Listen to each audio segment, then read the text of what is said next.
तो ते मेहर वसे मुझी प्यारी अम्मा ओ मुझी गुणन भरी गुणवारी अम्मा हो तो ते मेहर वसे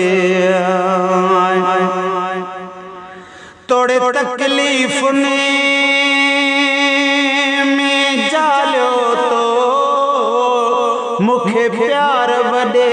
सा पालियो तो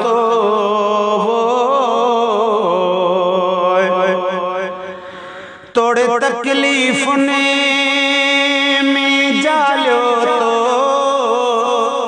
मुखे प्यार वडे सा पालियो तो हो दई लोलियों खुदा के संभालियो तो हो दई लोलियों खुदा के संभालियो तो ओ तुझी गाल न थमका विसारी अम्मा हो तो ते मेरे वसे मुझी प्यारी अम्मा ओ मुझी गुणन भरी गुणवारी अम्मा हो तो ते मेरे वसे है मुझी जान के जी जल चोट लगी तू रोई पवे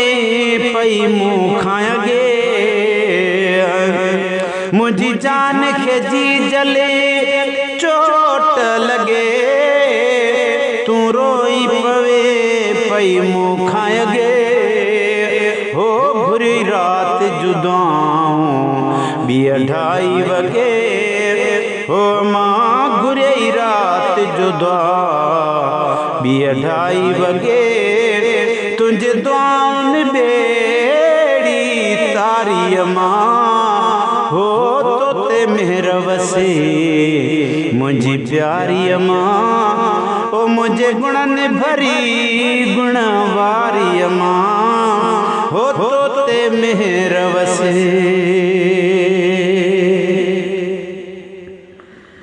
है तुझो नाम चुमण सा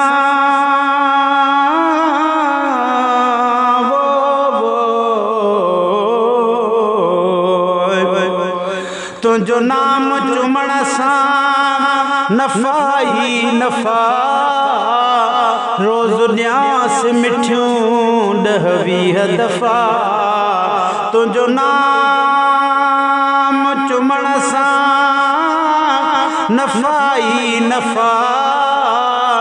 रोज न्यास मिठियूं 10-20 दफ़ा हो मुझे कान सठी तो सिर ते जफा मां मुझे कान सठी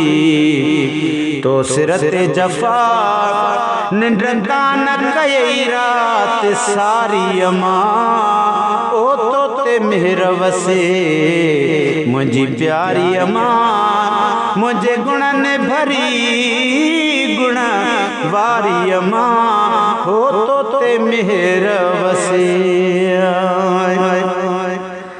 जन जी जल के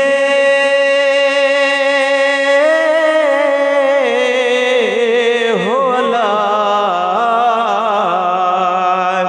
जे अमड़ हाल हयात तू तहजते त्यार न थी तुझे लाए हजो अकबरिया पुट तुझो मावई पियो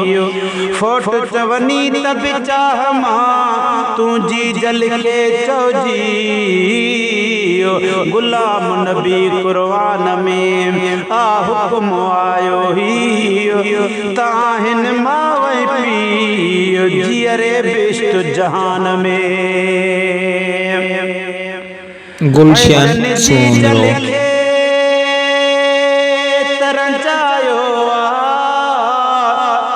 तन खे उम्र सुकून नायो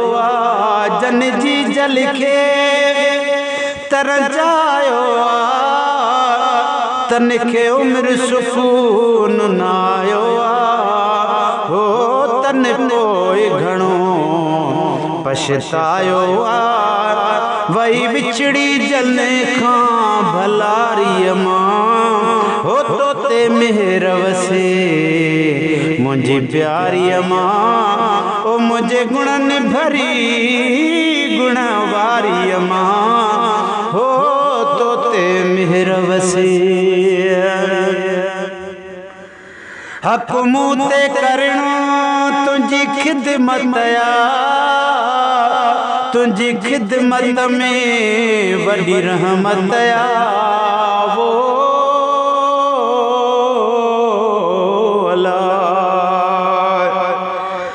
हक मुँह ते करणो मां तुझी खिदमतया